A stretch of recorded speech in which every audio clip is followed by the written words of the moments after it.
Thanks so much. The undefeated IU football team is putting in the work tonight to make sure that Oregon is a lame duck instead of a lucky one. In less than 24 hours, both of these teams will be on the field for the Peach Bowl, a game that could earn the Hoosiers a spot in the national championship game. We've got team coverage for you from Atlanta. Sam Johnson is talking with IU fans. We'll hear from her in a moment.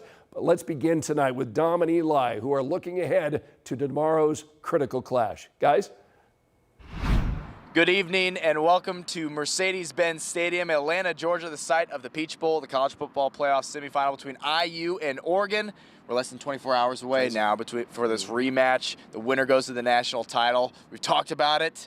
We're just ready to get this thing going. Yeah, for sure. And Curt Cignetti has certainly spoken into existence of what this team can do. We take our next question all the way back in the under the brightest lights and on the biggest stage throughout this season. And it kind of all goes back. I mean, every time we talk to him, when they do these joint press conferences like he did earlier today, it's about his journey to get here. Yeah. He was an assistant coach. He was a recruiting coordinator for so long. It took him so long to get his first head coaching job. Curt Cignetti returned to his alma mater to coach the Crimson Hawks for 20 seasons. But he also referenced his dad, Frank Cignetti, who was in the College Football Hall of Fame here in Atlanta. From 1976 to 1979. That he just kept him driving and pursuing that goal and having those two dynamics of not only being a coach but being a recruiter, and it's helped Curt Cignetti be the coach that he is today and getting IU here to where they are. Never being complacent, right? And just being in the present, right? And because of that focus and that him being so dialed in, it's been called into question. Does he enjoy it? Does he step back and understand what he's built at Indiana? Does he ever smile? Is he happy?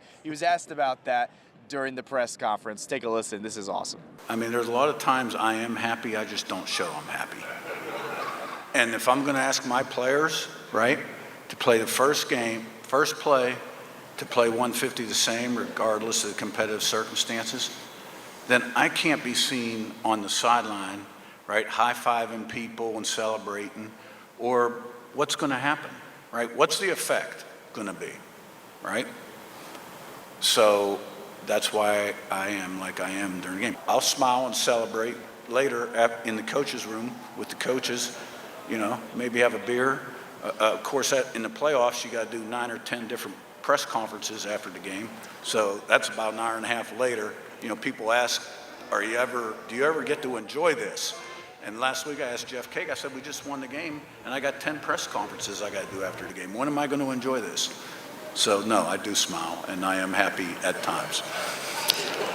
Some coaches are just different than others. When it comes to Curt Cignetti, you either hate him or you just love him, especially if he's on your team, and the Hoosiers and that fan base extremely excited to have him on that sideline. Good stuff there from him. One win away from a national title. What else can you say? I'm sure he's happy about that, but not satisfied, knowing that it's going to take a very well-played game to get it done against Oregon. We're going to have much more coverage for you on WTHR Plus and tomorrow morning on Sunrise as we continue the countdown to the Peach Bowl, the college football playoff semifinal between IU and Oregon. Until then, it's Eli Gehn. I'm Dominic Miranda, 13 Sports.